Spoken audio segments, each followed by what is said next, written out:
வணக்கம். இன்றைக்கி மஷ்ரூம் பிரியாணி எப்படி பண்ணுறதுன்னு நம்ம பார்க்கலாம். இப்போ மஷ்ரூம் பிரியாணி பண்ணுறதுக்கு என்னென்ன பொருட்கள் தேவை நம்ம பார்த்துடலாம். நான் பாருங்கள் 2 தக்காளி கட் பண்ணி வச்சுருக்கேன்,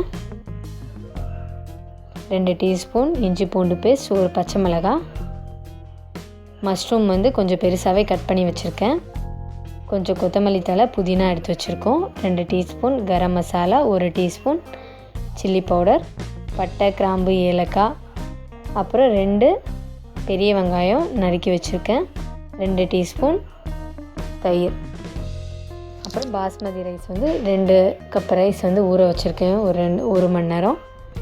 இப்போ இதுக்கு ஒரு பேஸ்ட் ரெடி பண்ணிடலாம். நான் பாருங்கள் 1/4 கப் தேங்காய், கொஞ்சம் புதினா, கொத்தமல்லி தழை, நம்ம கட் பண்ணி வச்சுருந்த பச்சை மிளகாய், ஒரு 4 சின்ன வெங்காயம் வச்சுருக்கேன். அதை அரைச்சி பேஸ்ட் எடுத்து வச்சுருக்கோம். இப்போ பிரியாணி செய்ய ரெடி பண்ணிடலாம். ஃபஸ்ட்டு ஸ்டவ்வில் குக்கர் வச்சுட்டு 2 டீஸ்பூன் நெய்,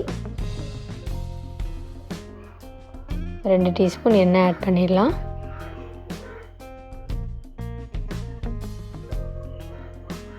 எண்ணெய் கொஞ்சம் நல்லாவே சூடாகட்டும்.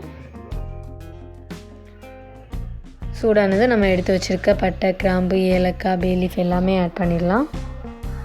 ஆட் பண்ணிவிட்டு கொஞ்ச நேரம் அது ஃப்ரை ஆனதும் நம்ம கட் பண்ணி வச்சுருந்த பெரிய வெங்காயம் ஆட் பண்ண போகிறோம்.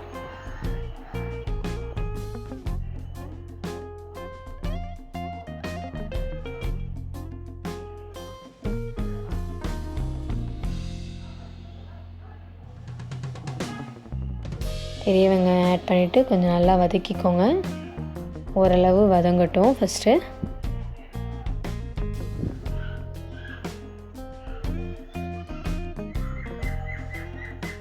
பாருங்கள், ஓரளவுக்கு வதங்கிடுச்சு. இந்த ஸ்டேஜில் நம்ம தேவையான அளவு உப்பு ஆட் பண்ணிடலாம். அப்புறம் நம்ம எடுத்து வச்சுக்க இஞ்சி பூண்டு பேஸ்ட்டும் ஆட் பண்ண போகிறோம்.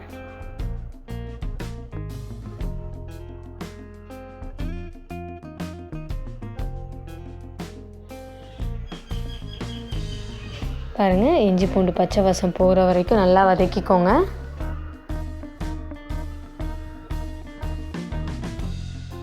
பாருங்கள், ப்ரௌனிஷாக நல்லா வதங்கிடுச்சு வெங்காயம். இந்த ஸ்டேஜில் நம்ம அரைச்சி வச்சுருந்த தேங்காய் பேஸ்ட்டை இதில் ஆட் பண்ண போகிறோம்.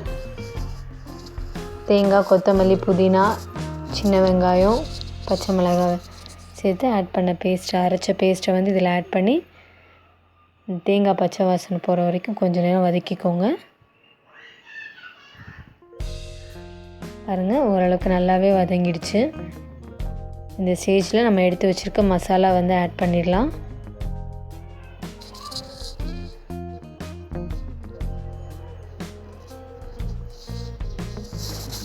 ஒரு டீஸ்பூன் மஞ்சள் பொடி, பாருங்கள் ஒரு 2 டீஸ்பூன் சில்லி பொடி, அப்புறம் ஒரு 1.5 டீஸ்பூன் கரம் மசாலா எடுத்து வச்சுருந்தோம், அதையும் ஆட் பண்ணிட்டோம். நல்லா மசாலா பச்சை வாசனை போகிற வரைக்கும் நல்லா வதக்கிக்கோங்க. ஆக்சுவலாக நான் காரம் கொஞ்சம் கம்மியாக வேணுன்றதுனால தான் ஒரு டீஸ்பூன் சில்லி பொடி ஆட் பண்ணியிருக்கோம். உங்களுக்கு அதிகமாக வேணுன்னா நீங்கள் அதிகமாக கூட ஆட் பண்ணிக்கலாம். இப்போ நம்ம எடுத்து வச்சுருந்த 2 டீஸ்பூன் தயிரையும் ஆட் பண்ணி வதக்கிக்கோங்க.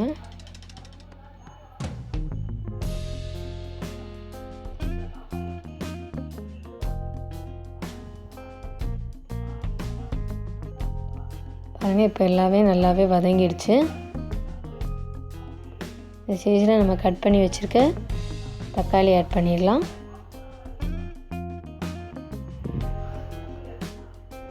தக்காளி ஆட் பண்ணிவிட்டு ரொம்ப நல்லா தக்காளி வதங்கணும்னு இல்லை, ஒரு 2 நிமிஷம் வதக்கிக்கோங்க.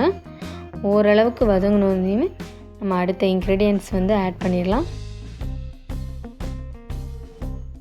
பாருங்கள், மூடி வச்சு இது வச்சுட்டோம். தக்காளி ஓரளவுக்கு கொஞ்சமாக நல்லாவே வதங்கிடுச்சு, ரொம்ப வதங்கணும்னு தேவையில்லை.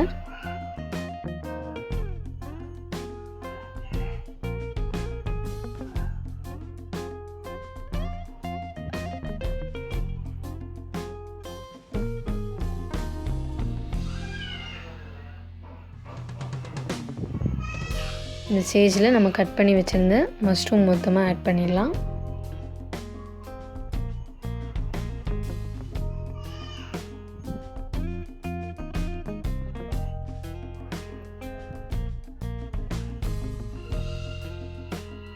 ஆட் பண்ணிட்டு மஷ்ரூம் வந்து நல்லா அந்த மசாலாவோட கோட் ஆகிற மாதிரி நல்லா கிளறி விட்டுக்கோங்க.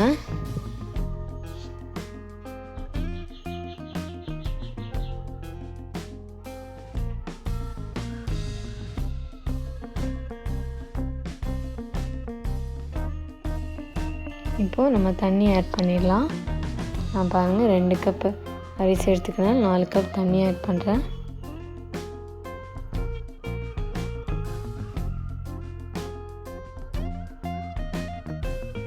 நல்லா மிக்ஸ் பண்ணி விட்டுக்கோங்க. இப்போ வந்து நம்ம உப்பு கரெக்டாக இருக்கான்னு ஒரு வாட்டி செக் பண்ணிவிட்டு உப்பு ஆட் பண்ணுறதா இருந்தாலும் இந்த டைமில் நம்ம ஆட் பண்ணிக்கலாம்.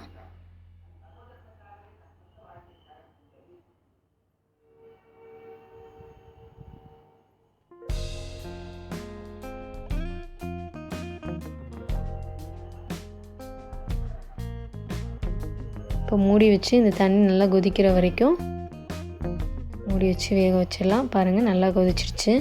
இந்த ஸ்டேஜில் வந்து நான் வந்து ஒரு எலுமிச்சப்பழம் வந்து சாறு எடுத்து வச்சுருக்கேன், அதை புழிஞ்சு ஊற்றிடலாம்.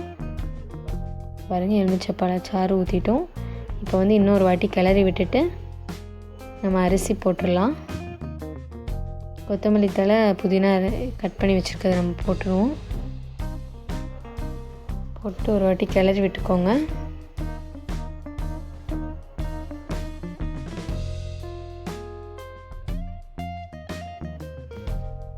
நம்ம ஊற வச்சுருக்க அரிசியை இதில் இப்போ இந்த டைமில் ஆட் பண்ணிடலாம்.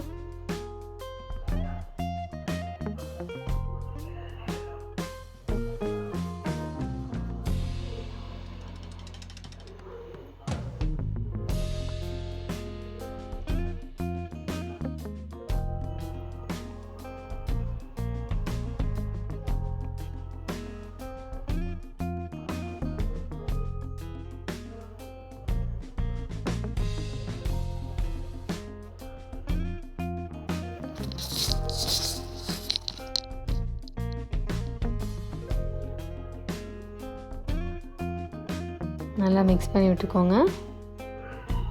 மிக்ஸ் பண்ணி விட்டுட்டு குக்கர் மூடிடலாம். மூடிட்டு வந்து மீடியம் ஃப்ளேமில் வந்து ஒரு 2 விசில் விட்டுக்கோங்க. ஏன்னா நம்ம ஏற்கனவே வந்து ரைஸ் வந்து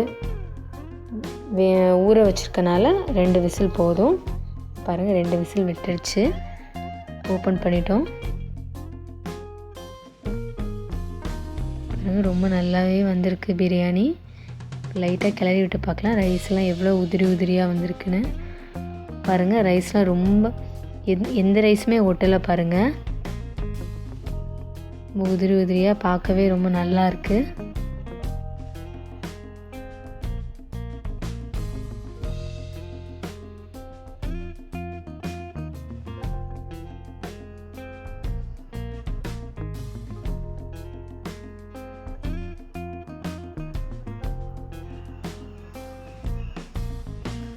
பாருங்கள் ரொம்ப டேஸ்டியான மஷ்ரூம் பிரியாணி ரெடி ஆகிடுச்சு. நான் இதுக்கு சைடிஷாக வந்து காலிஃப்ளவர் ஃப்ரை பண்ணியிருக்கோம். இதோட ரெசிபி நம்ம சேனலில் ஏற்கனவே இருக்குது, உங்களுக்கு வேணால் போய் பார்த்துக்கோங்க. பாருங்கள் டேஸ்டியான மஷ்ரூம் பிரியாணி வந்து ரெடி ஆகிடுச்சு. நீங்களும் இதே மாதிரி நான் சொன்ன ப்ரொசீஜர்லேயே வீட்டில் செஞ்சு பார்த்துட்டு மஷ்ரூம் பிரியாணி எவ்வளோ டேஸ்ட்டாக வந்துச்சுன்னு சொல்லி மறக்காமல் கீழே கமெண்ட் பாக்ஸில் கமெண்ட் பண்ணுங்கள். நன்றி.